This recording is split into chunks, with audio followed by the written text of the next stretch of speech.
Bonjour à tous, aujourd'hui nous allons étudier l'équilibre de Nash et plus précisément le cas discret.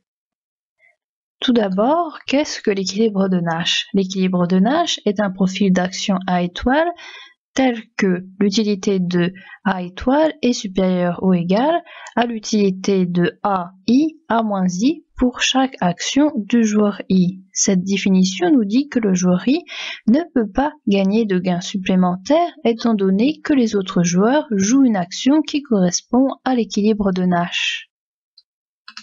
L'équilibre de Nash a plusieurs caractéristiques. Les joueurs doivent penser avec un coup d'avance. Un joueur joue la meilleure réponse en fonction de sa croyance à propos de ce que l'autre va faire.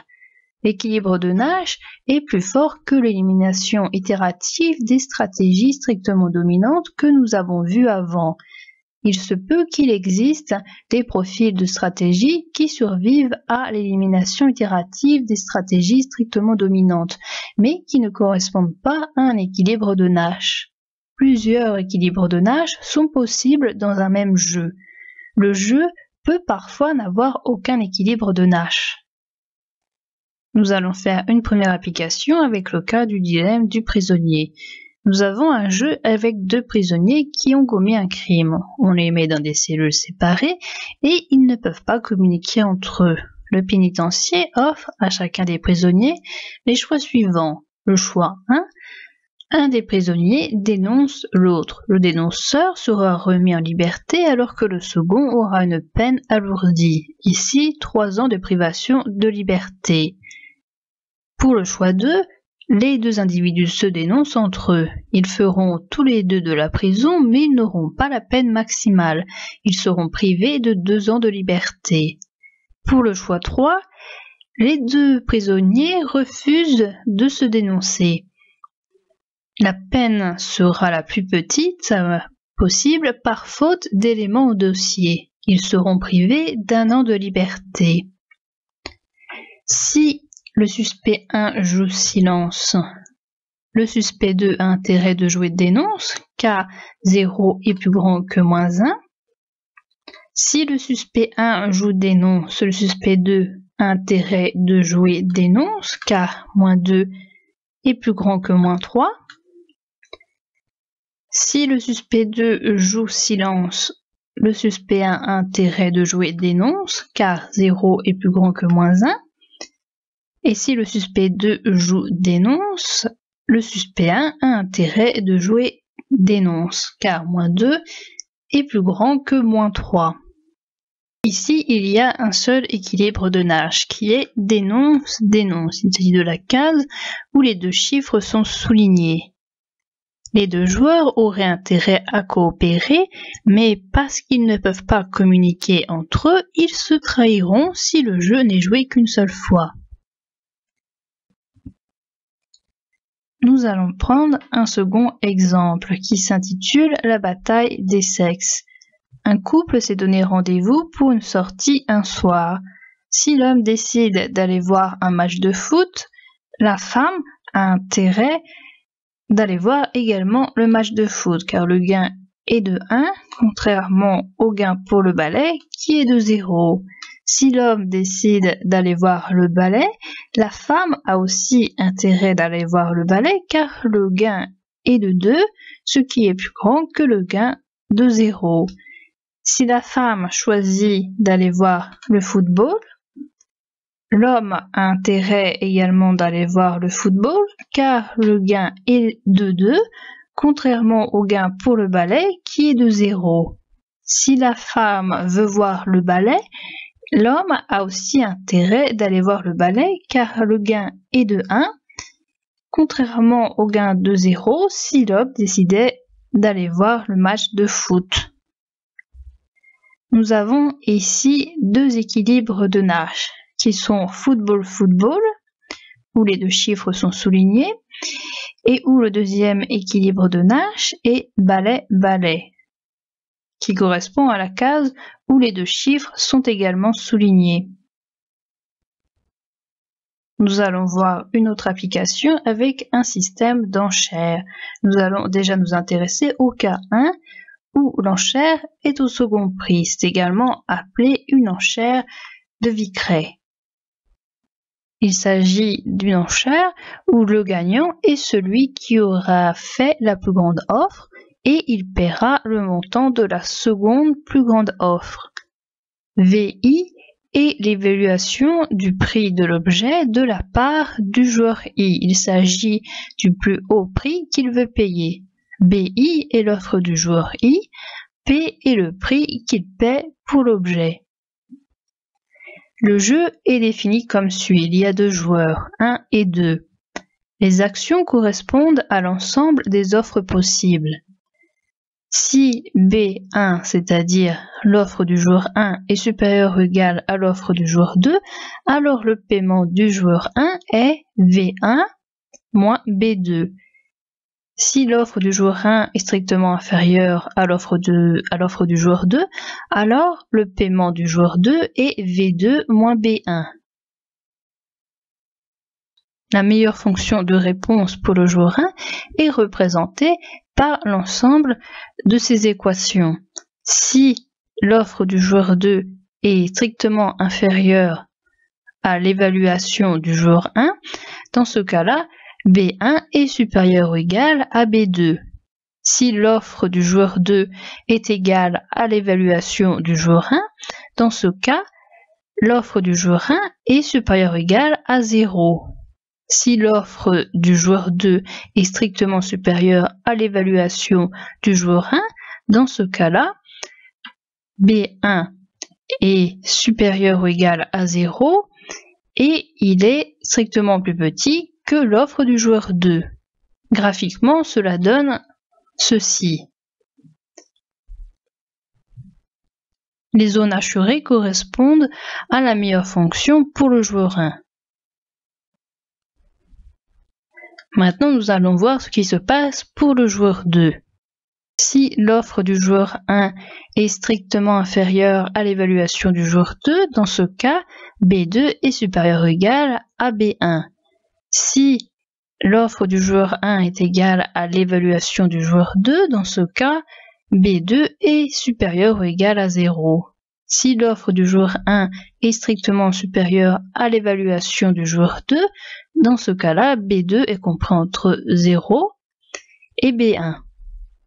Graphiquement, cela donne ça. En superposant les 2 graphiques, nous avons cela. Et en simplifiant, nous arrivons à ça. Maintenant, nous allons passer au cas 2, c'est-à-dire un cas où l'enchère est au premier prix. Cela s'appelle également enchère scellée au premier prix. Le gagnant est celui qui aura fait la plus grande offre et il paiera le montant de la plus grande offre. Il y a 3 constats à faire. Dans le premier constat, un profil d'offre dans lequel les 2 plus grandes offres ne sont pas les mêmes n'est pas un équilibre de Nash. En effet, celui qui a fait la plus grande offre peut baisser légèrement son offre, continuer à gagner et payer un prix plus bas. Donc, à l'équilibre de Nash, nous avons B1 est égal à B2. Le deuxième constat est le suivant. Le gagnant est le joueur qui a la valeur de l'objet la plus élevée. On fait l'hypothèse ici qu'il s'agit du joueur 1.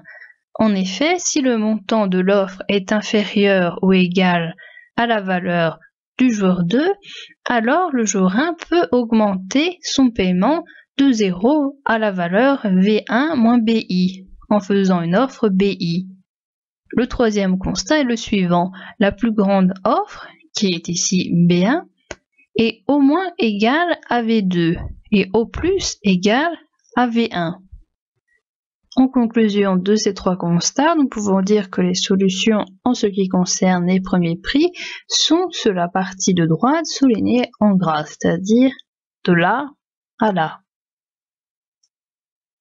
Nous allons maintenant passer à une application avec 3 joueurs. Si le joueur 2 joue x2, c'est-à-dire on est ici et ici. Si le joueur 2 joue x2 et que le joueur 3 joue x3, le joueur 1 a intérêt de jouer x1. car le 5 qui est ici est supérieur au 4 qui est ici. Si le joueur 2 joue x2, c'est-à-dire ça ici et ça ici, et que le joueur 3 joue y3, c'est-à-dire ici, le joueur 1 a intérêt de jouer y1, car le 9 qui est ici est plus grand que le 1 qui est ici. Si le joueur 2 joue y2 et que le joueur 3 joue x3, le joueur 1 a intérêt de jouer y1, car 8, qui est ici, est strictement plus grand que le 6 qui est ici. Si le joueur 2 joue y2 et que le joueur 3 joue y3, le joueur 1 a intérêt de jouer x1, car 6 qui est ici est strictement plus grand que le 3 qui est ici. Nous allons voir maintenant ce qui se passe au niveau du joueur 2. Si le joueur 1 joue x1 et que le joueur 3 joue x3, le joueur 2 a intérêt de jouer x2, car le 2 qui est ici est plus grand que le 1 qui est ici. Si le joueur 1 joue x2 et que le joueur 3 joue y3, le joueur 2 a intérêt de jouer x2, car le 2 qui est ici est plus grand que le 1 qui est ici. Si le joueur 1 joue y1 et que le joueur 3 joue x3, le joueur 2 a intérêt de jouer y2, car le 6 qui est ici est strictement plus grand que le 5 qui est ici. Si le joueur 1 joue y1 et que le joueur 3 joue y3, le joueur 2 a intérêt de jouer y2, car le 2 qui est ici est strictement plus grand que le 0 qui est ici. Nous allons voir maintenant ce qui se passe au niveau du joueur 3. Si le joueur 1 joue x1 et que le joueur 2 joue x2, le joueur 3 a intérêt de jouer x3, car le 3 qui est ici est strictement plus grand que le 2 qui est ici. Si le joueur 1 joue x1 et que le joueur 2 joue x2, le joueur 3 a intérêt de jouer x3, car le 2 qui est ici est strictement plus grand que le 1 qui est ici. Si le joueur 1 joue y1 et que le joueur 2 joue x2, le joueur 3 a intérêt de jouer x3, car le 1 qui est ici est strictement plus grand que le 0 qui est ici.